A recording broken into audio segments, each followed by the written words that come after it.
Ya, oke, mari kita sambung lagi kelanjutan dari novel Gunung Hua. Tak lama setelah memasuki kota Xi'an, murid-murid Gunung Hua langsung menuju kantor pedagang Guild Yunha.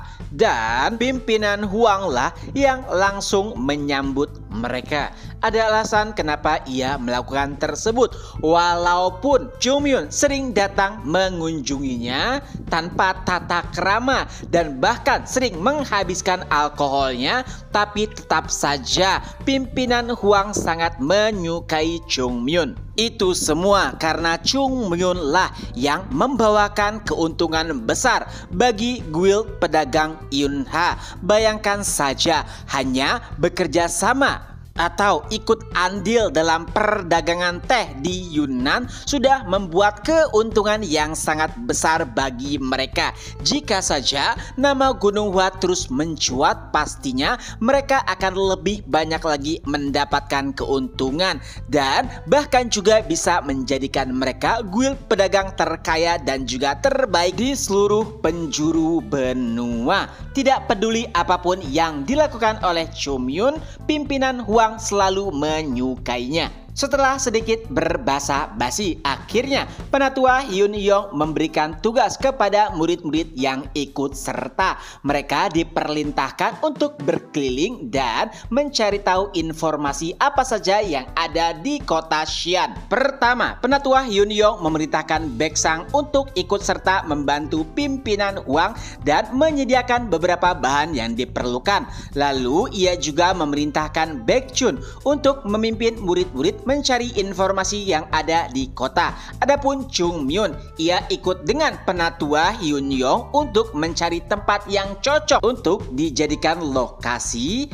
kantor pusat subsekte mereka. Setiap kelompok pun mulai bergerak sesuai kepentingan dan juga tugas mereka masing-masing. Pada kelompok Baekchun, di dalam perjalanan mereka ke kota Xi'an, banyak orang yang menyadari jika mereka berasal dari Gunung Hua hanya dengan melihat pakaian ataupun seragam mereka saja. Mereka mulai berbincang-bincang, terutama dengan berbagai macam pencapaian Gunung Hua setelah kompetisi dunia murim. Mendengar obrolan tersebut membuat murid Gunung Hua nampak bangga. Mereka bahkan membusukkan dada sambil berjalan mengelilingi kota. Bahkan Jogul sempat bergumam, bukankah ini terlalu mudah? Tidak ada seseorang yang menghentikan ataupun menginterupsi mereka.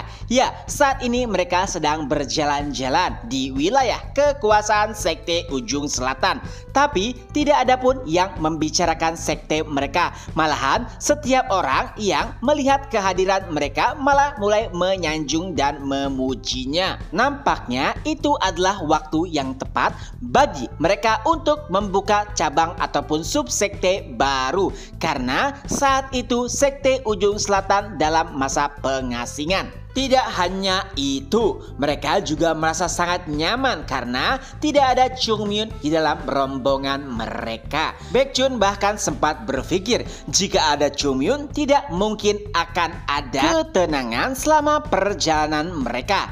Tapi Yisul tiba-tiba berkata, "Kau salah. Tanpa kehadiran kita, Chunmyun bisa menyebabkan masalah yang lebih besar." Seseorang pun menanggapinya, "Tapi bukankah Chunmyun bersama Penatua?" Dan Yisul kembali berkata, "Itu bahkan lebih parah." Memikirkannya saja sudah membuat semua orang menggigil. Tapi saat itu tiba-tiba Yeonjung berteriak, "Bukankah itu Chunmyun?" Dan tepat di sebelahnya itu adalah Penatua Yun Yong. Semua orang sadar jika tugas mereka berdua adalah mencari tempat yang akan dijadikan markas untuk subsekte mereka. Akan tetapi permasalahannya adalah dari lokasi yang mereka lihat, nampaknya itu adalah tempat yang sangat besar dan juga mahal.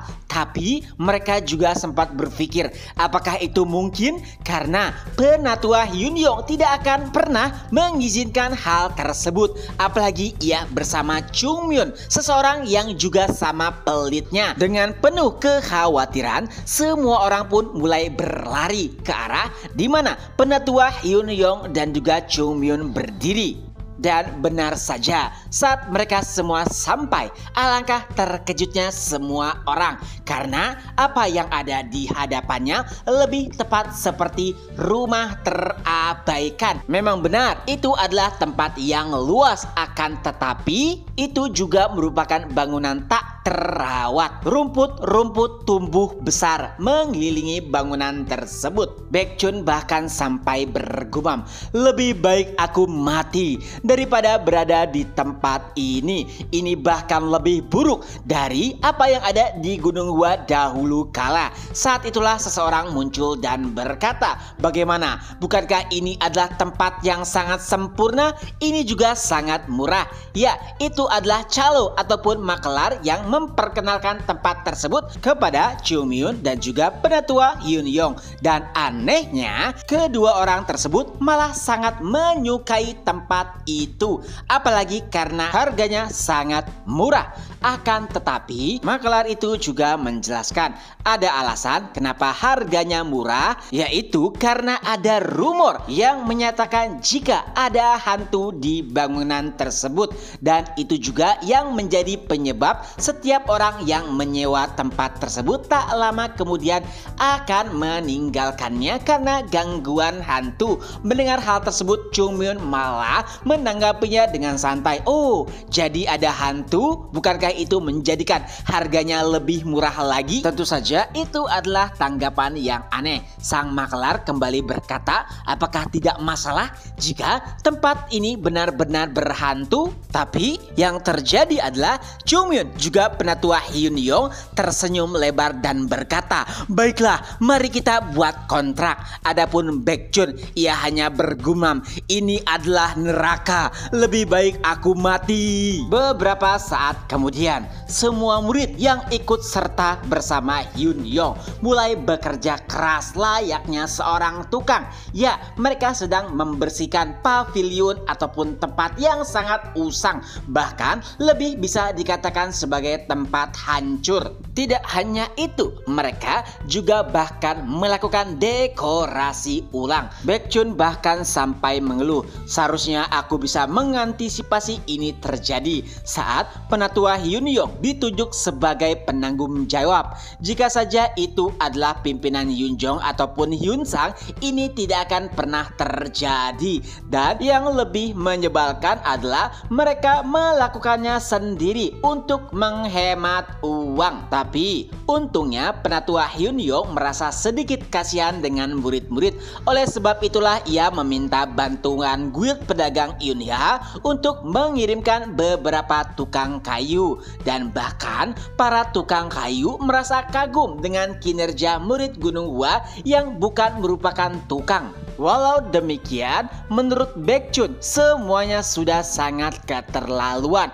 Apalagi saat ia melihat seseorang murid yang sedang bersantai sambil menengguk alkohol. Ya, itu adalah Chung Myun. Pemandangan tersebut membuatnya sangat kesal. Ia bahkan mulai berlari ke arah penatua Hyun Yong dan berkata, penatua, bukankah ini berlebihan? Tidak masalah bagiku untuk bekerja seperti kuli. Tapi apa yang dilakukan bocah bajingan itu? Kenapa ia tidak ikut bekerja? Mendengar ocehan tersebut, Hyun Yong pun mulai menanggapinya. Cih, bisa-bisanya seseorang murid Baek mengatakan hal tersebut. Apakah kau pernah melihat seseorang yang membayar pekerja ikut bekerja bersama mereka? Dan Baekhyun pun menjawab, tidak. Jika demikian, kenapa kau protes? Apakah kau tidak tahu siapa orang yang membiayai semua yang ada di hadapanmu? Itu adalah Chung Myun. Mendengar hal tersebut, Baekhyun hanya bisa menunduk malu. Ya, walaupun ia juga merasa sangat-sangat kesal, tapi itu juga tidak bisa dipungkiri. Memang benar, Chung Myun lah yang merupakan sumber penghasil kekayaan bagi Gunung Hua.